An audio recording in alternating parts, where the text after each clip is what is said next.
Well, welcome to Locally Sourced. My name is Jim Gilchrist. I'm the Recreation Director for the town of Carmel. We currently have 9 parks in our park system. We've developed over the last number of years. We started a master plan in 2006 and it was completed in 2008. And this is our guide to the parks to the future.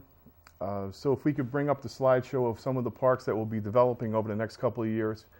You can see through town the development that we've done up to this point and we'll be going into the future. The first slide that we have would be the airport park. That park is fully completed. Permits are all obtained for that park.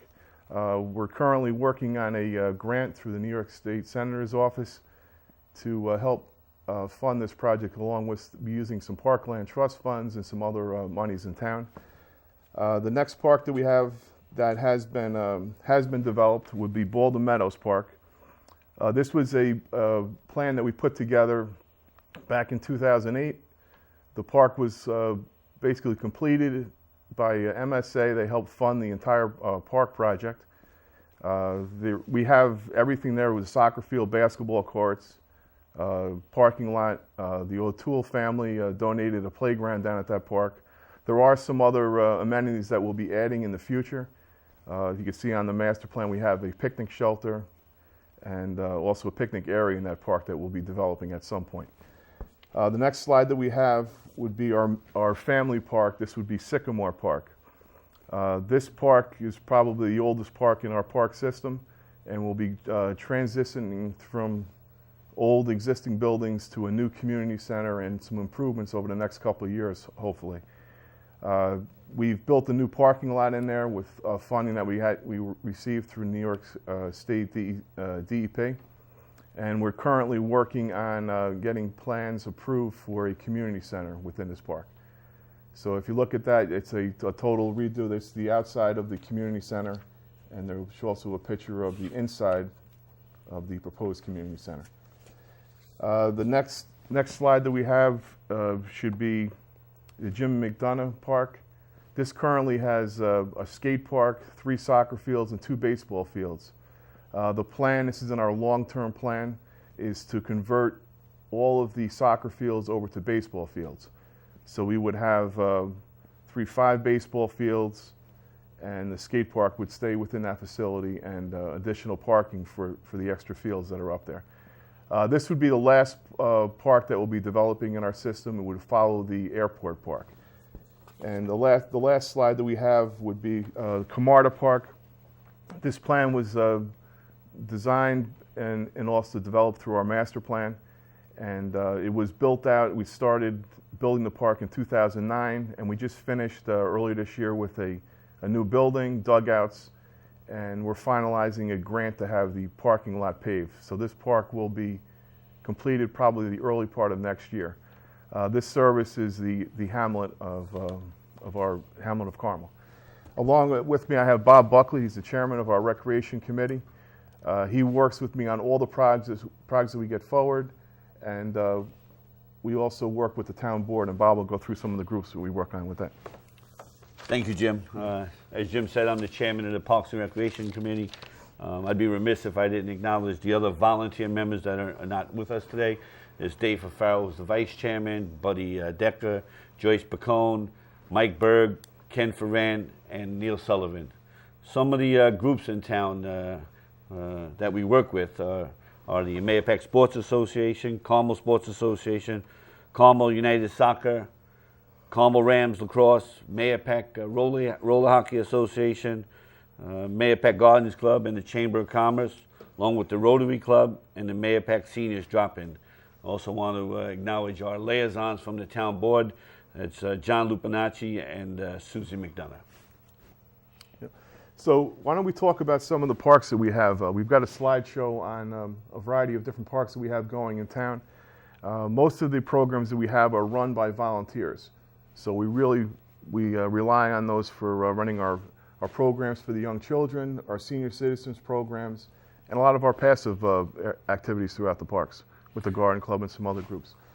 The first would be, we have Sycamore Park, where we have our softball leagues that play in there on Sundays. So you have the men's and women's leagues that play there. We also have MSA and also Carmel Sports Association that uses that the field in that park. We've got our dog park down at Sycamore Park. We have our tennis courts, our beachfront. We've got some basketball courts that'll be renovated in the near future. So that's probably one of our most active parks that we have in the system.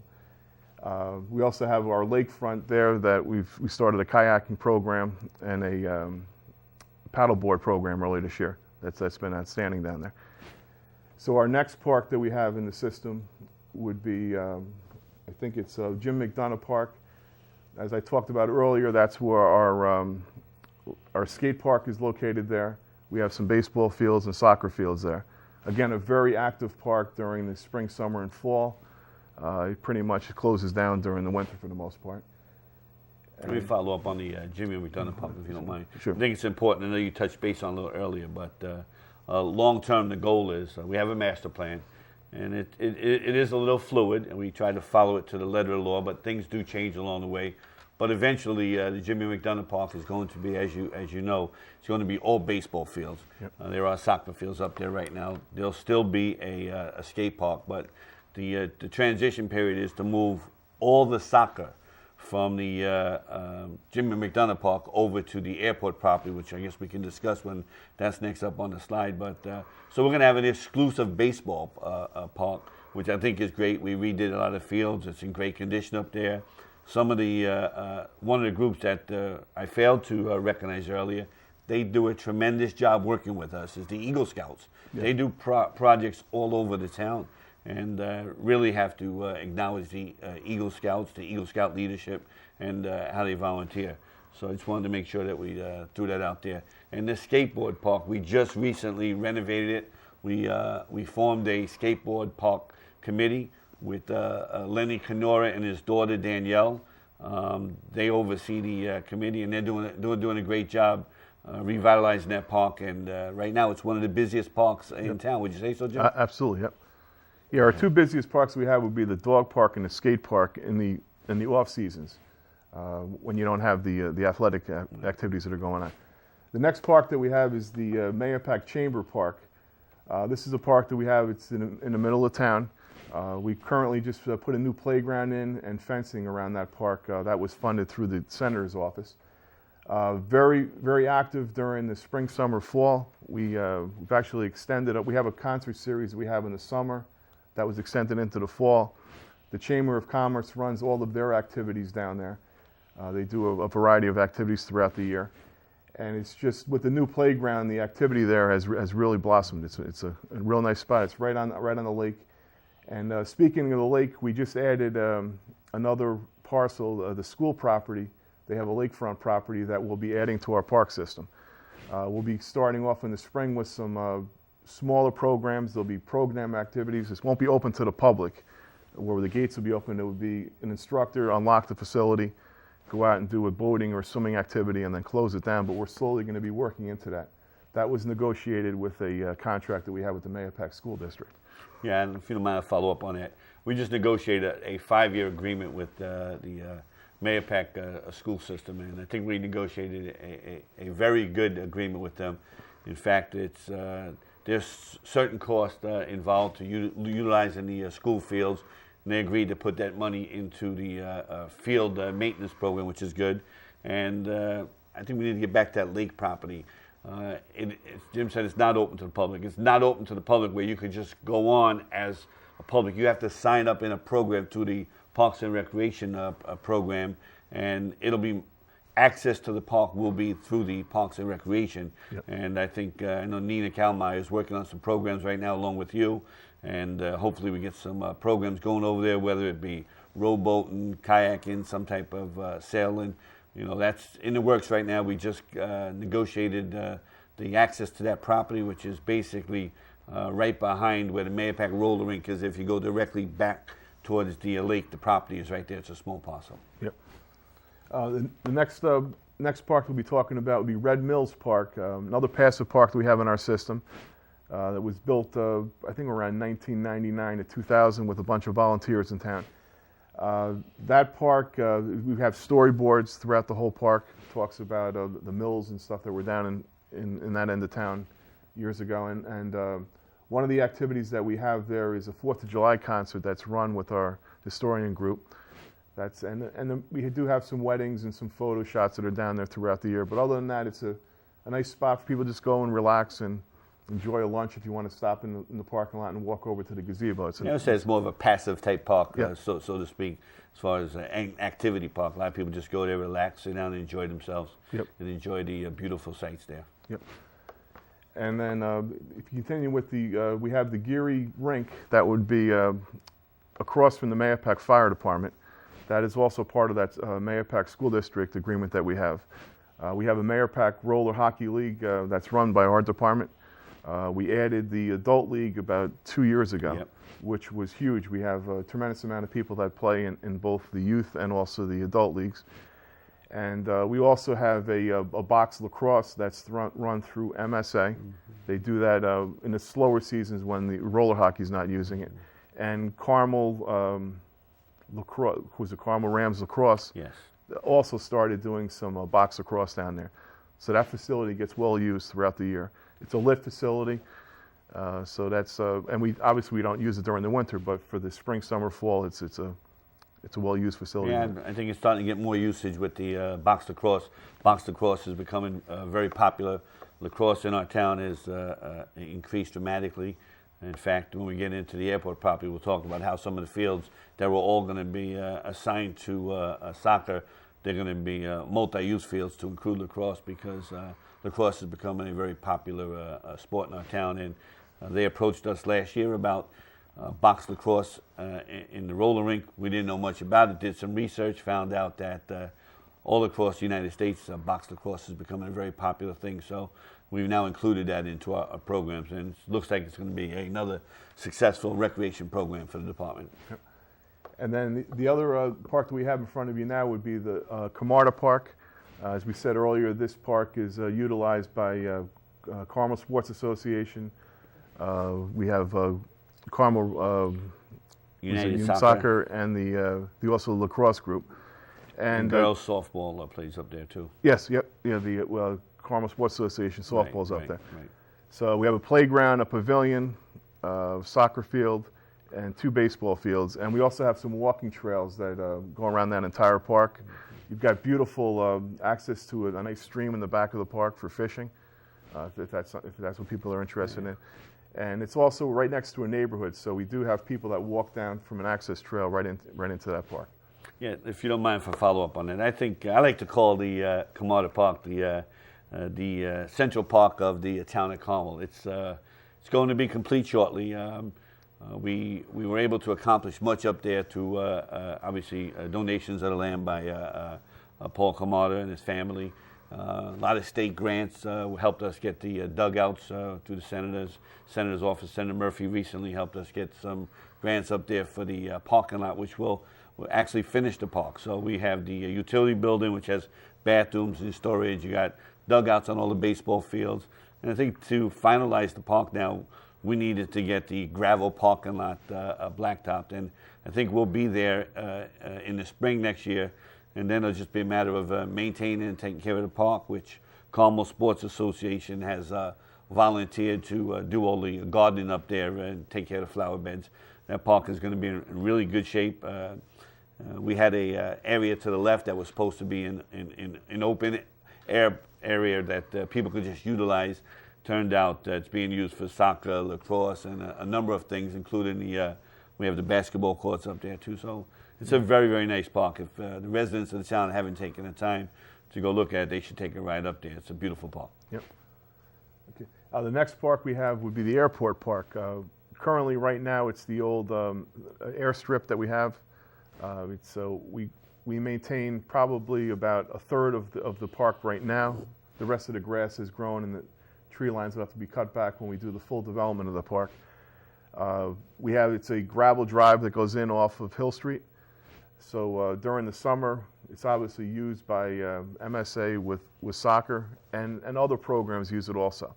We've had Gaelic football that uses that park. They've used it for some other sports activities where if they're not able to use a school field, they'll go over to the airport.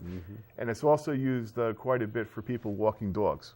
There's a trail system on the back end of the park that goes around Lake McGregor, right adjacent to the golf course. So it's a great spot to go if you get a chance to drive in there and take a look at it. It's a beautiful, one of our beautiful parks out there. And that park we have the permits in line, we're ready to go. It's just now getting the funding developed and put together on how we're going to phase in the development of that park. So speaking of funding, maybe we should just touch base on that. We recently got a $250,000 grant for the park from Senator Murphy's office. We're working with the County Executive's office, Bruce Walker and Supervisor Kenny Schmidt. They're on the East of Hudson Fund, and we're trying to get a grant to deal with the issue about phosphorus in the back. So put some riprap going into the water, into the back where there's a lake back there, get some phosphorus reduction. So that'll be very helpful. Keep the water clean back there. So any water that flows out of our park goes into the water and it's clean. So if we can get a grant from there, and then you had Carmel Sports Association, the Mayapack Sports Association, the soccer portion of it. So they would put some money into it. And I think long term, I'm going to say use the word stadium because that's what we use. So it's not going to be a stadium where you're going to be enclosed, but you're going to have one major soccer field, which will be, the gem. There'll be one major soccer field in the front, and then I think there'll be four other fields. Yep. Two of them will be completely dedicated to soccer, and then the other two in the back will be multi-use, I believe, for soccer and for lacrosse and maybe other use. So this will help eliminate the problems up in McDonough Park with the baseball, because we have baseball and soccer up there. Like I said earlier, we're going to move the soccer fields over to the airport property, and this is all part of the long-term master plan, as you spoke about earlier. It doesn't happen overnight. Funding isn't easy. The town, unfortunately, some of these jobs could, if you put everything together, could cost millions of dollars. Yep. So it's a slow process. We're moving along. I think we're doing some positive things in here with the parks. It takes time. It's not going to happen overnight. But with the community center and all the other things that have to go on in the parks, I think we're heading in the right direction. Yeah, we're getting there. And then the other park that we have is one of our gems is Meadows Park. Beautiful area. Again, that's right off of Baldwin Place Road, going down from the Mayapack schools down towards was it ShopRite that's down, or Stop and Shop? Yeah, right down by Stop and Shop, the old 7-Eleven down there in Baldwin. So if you get a chance to go over to that park, it's really, really nice. MSA helps maintain it. They pretty much keep it as one of our gems. We have 2 basketball courts there. Soccer is also played there. Beautiful playground, and we have some volunteers that help maintain that playground throughout the year. And for the off season, we you'll see signs out that the fields are closed at different times. We try to aerate, seed it, and get it in great shape. And if you go onto that facility, you can't believe that the amount of kids that play on it and the condition of the field. It's absolutely beautiful. Well, the truth of the matter is it's actually a grass field, and quite often when you go up there, people think it's a turf field. So, and that's what the volunteers from MSA and the soccer organizations, they do a fantastic job up there. Grace O'Toole got her little flower bed. She makes it look nice up there with the garden club. They take care of things. And obviously the employees at the Carmel Recreation Department. Again, that's another gem that if the residents haven't taken the time to go see it, you really should go up and take a look at it. It's a beautiful, beautiful park. Yeah. And the Voles Park is another one of our passive parks. That's up on the top. The best way to locate it is if you see the cell tower, when you're looking at Mayapack Lake, if you look up and you see that, that's where that park is. We have a trail system that's up there. Currently, we really don't have it developed. It's more of a real passive park. We worked with Eagle Scouts a number of years ago marking the trails, but that's something that we're going to consider. We were talking about early this year and trying to go out and try to improve and expand upon the trail system in that park. Truth of the matter is, in my opinion, I was up there recently. When you walk through that park, when you get deep into it, you think you're up in the Catskills somewhere. Yep. Use the word passive, and I agree it's a passive park, but you really feel like you're in the wilderness up there. It takes you away from, you don't believe you're in Mayapack when you go up there or the town of Carmel. It's difficult to get to the park, unfortunately. It is on top of that hill, but once you get up there, again, you can relax, walk around, very passive, and enjoy yourself. Okay. Do we have any other parks on our slideshows, or is that pretty much, that was pretty much it there? Okay. All of our parks can be found in our on our website, and we also have them in our brochures. We have all the park locations with the street address. We also have our Facebook email address, and all that information is also located there, and that'll be going on the bottom of the screen also. Anything else that you wanted to bring up with? Well, I think it's important, since we're talking about recreation and the public will be viewing this. First, I want to take a minute to thank Comcast for filming this program, putting it out for the public to see. And I think that's very nice of them to take the time to do this public service. I think it's important that the public realize that the Recreation Committee, the Advisory Committee, meets once a month, usually on the first Thursday of every month. It could be found on the Town of Carmel's website, and we discuss issues that impact the recreation throughout the Town of Carmel. Our role as an advisory committee is to vet all the issues, evaluate your budget when you present it, make presentations to the town board, recommendations. They allow us to serve as their go-between with issues of recreation, and all issues come before us with regard to recreation. So if anybody in the public has any ideas, any issues, any concerns, has some projects they want to talk about or some proposals, we welcome them on the first Thursday of every month. The meetings are held at Sycamore Park at 7:30, and I think it's important, as you know, that the public's input is really important with projects. Oh, absolutely. Yep. All right. So if everybody can stay tuned, next Thursday at 7:30, we'll be talking about how volunteers run our park system, or help run our park system. And do you have anything else that you wanted to bounce off of? Yeah, I think it's important to acknowledge some of the issues we have with recreation in the town, and why sometimes the residents come up to us and ask us why we're not doing A, B, or C, why we don't have a pool, why we don't have different things in towns. And we should talk about the survey that was put out a couple of years ago, and I think number one on the list was the residents wanted a pool, and what was the second thing you remember they wanted? Community center. I'm sorry, the community center was first, and the pool was number two. Yeah. So, ideally, as a advisory committee, we would love to be the gold standard and have a pool, a community center, tennis courts throughout the town. But it really comes down to funding and where's the money going to come from. And the town's on a tight budget. We as residents understand the difficulties with just spending money, not being responsible about it. So it's difficult for us as an advisory committee to say to the town or recommend, we need A, B. So we got to methodically go through this and how we go about it. And I think it's important. Sometimes the public doesn't realize, Jim, where a lot of our funding comes from.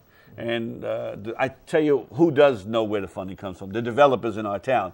Because when the developers develop properties in our town, a lot of our funding comes from there. It goes into what's called the Parkland Trust Fund. And for every house that's built, a new house that's built, a certain amount of money, I think the number is $7,500, goes into the Parkland Trust Fund. So a lot of our money over the years comes from these developments that you see going on, whether they're 50, 60 units or 5 units or 2 units. So a lot of the funding that we as an organization, as the advisory committee, the money that we recommend for allocation for projects, comes from the Parkland Trust Fund. And I just think it's important that the residents know that. And then once there's no money there, then we go to the town. And when you start talking about major jobs that cost, 100, 200, 300, 400, 500,000 and more, they end up leading to tax increases. So we have to be responsible as a recreation committee. We have to make responsible recommendations to the town board. So those thoughts are always in our mind too. So I think the committee always discusses it. We would love to go out and recommend, 20 new parks, 20 new programs, but because of the financial restraints, we have to go through this methodically, and we go to the looking for different grants. The town recently hired a grant writer, and the grant writer is out now, trying to find resources and funding, so maybe we can head a little faster with some of the issues that we need for recreation in our town. I'm sure you agree with that. Oh, absolutely, yeah. So again, the process for as new programs come forward, it would go to the Recreation Committee first.